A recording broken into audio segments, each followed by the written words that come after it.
Hi there, Sharon Horne-Ellstrom here. Welcome to the Be a Better You Annual Challenge, Day 70 today. We are talking about communication all this month, and today's topics are comfort zone and getting comfortable and having courage in order to communicate and improve our communications. I'm going to share 8 different practical ways that you can use, just steps, and they don't have to be in this order, to be more comfortable and show courage in your communication. And we'll talk about a couple of people's stories. I like to share people's stories just so that we understand the power of these tools in the hands of us all, regular, everyday people. And then I'll share the 8 steps. First off, we've got Sarah. She's a college student who is petrified of public speaking, of speaking up in even small groups, much less speaking up in her classes. And so she's struggling, but what she decides to do is buck up and ask. She starts small. She starts by asking questions and speaking up and sharing in her small study group. And that helps her to get more confident. And she eventually goes on to actually become a leader at her school and for her student body by speaking to hundreds of people at a time. She would never have had the courage to do that if she hadn't started small by asking questions and building up her confidence in the small groups, in the study groups. I will admit that I love study groups. It wasn't until my junior year of college that I actually discovered that we could have study groups. We could get together in groups of people and we could help each other learn, and how powerful they were. I wished I had learned that as a freshman. It would have made college a lot easier and less stressful in certain situations. David is a guy who doesn't share anything. He keeps what he's really feeling to himself all the time.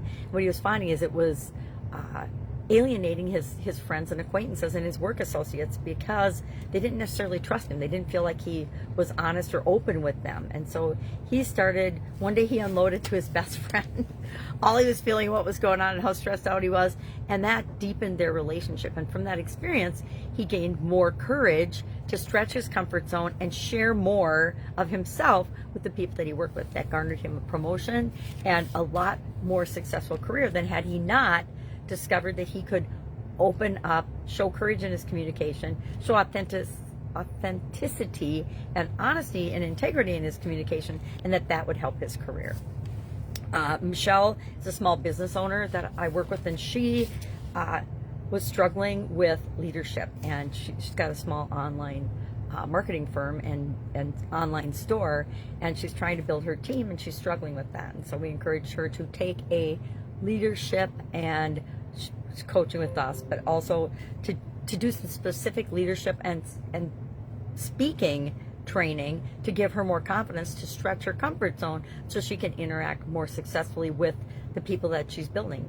And her last performance review, we do 360 review with the people that report to her, has improved drastically in her ability to lead, communicate, and her business is growing. It's doubled in size in the last 6 months, which is incredible.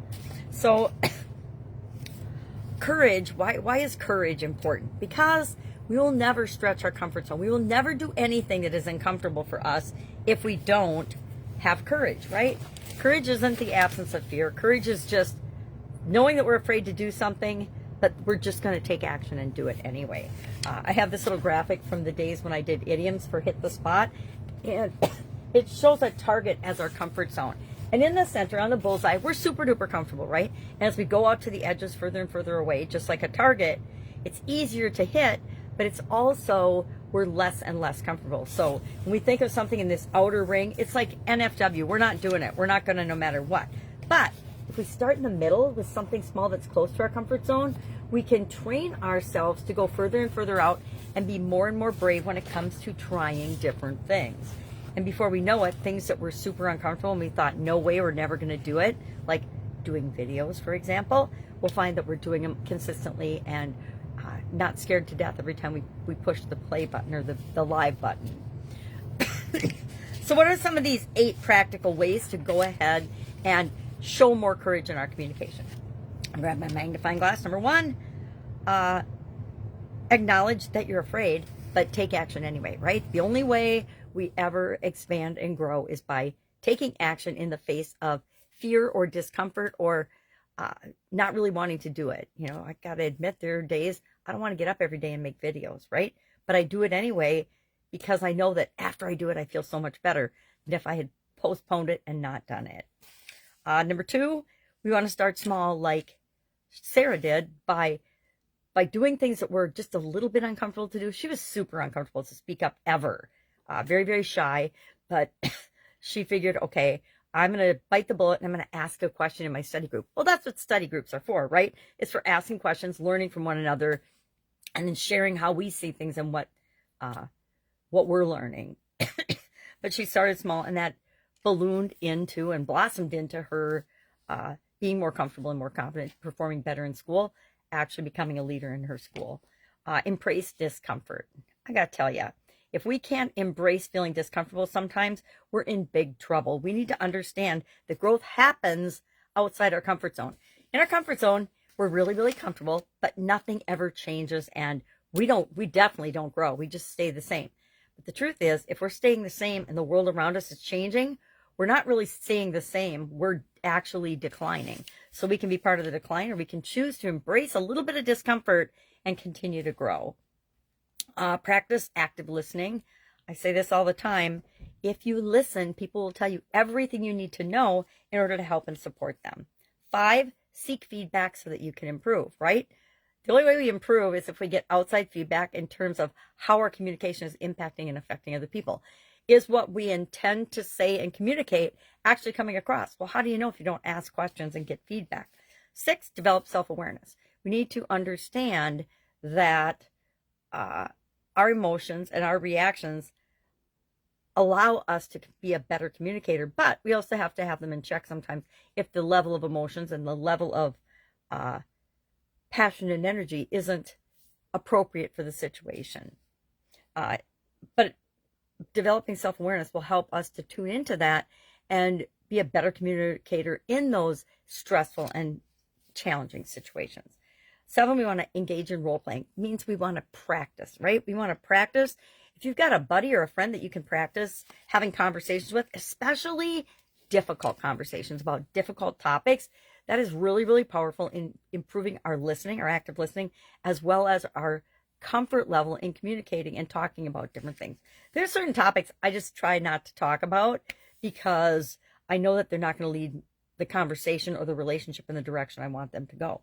And then finally, 8, use positive affirmations. We're going to talk about affirmations a lot this year because they're such an easy, powerful tool and 100% within your control. And I like tools that we can make our own in order to help us grow and continuously improve in all areas of our life, especially communication, confidence. We spent all last month on confidence, which is closely tied to communication.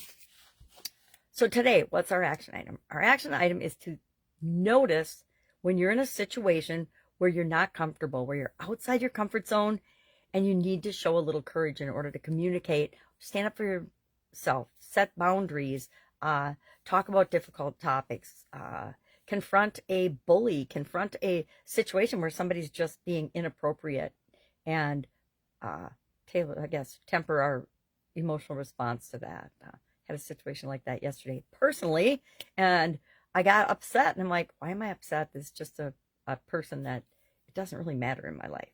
All right, so pick one of these steps and just apply it today. So as you come upon a situation where you're thinking, oh, I want to speak up and say something, but your self-talk tries to shut you down, use one of these to show courage, stretch outside your comfort zone, and actually share. The more we share of ourselves, the more we build our relationships with other people, the more people know, like, and trust us. The more people know, like, and trust us, the deeper our relationships. It's kind of a never-ending cycle.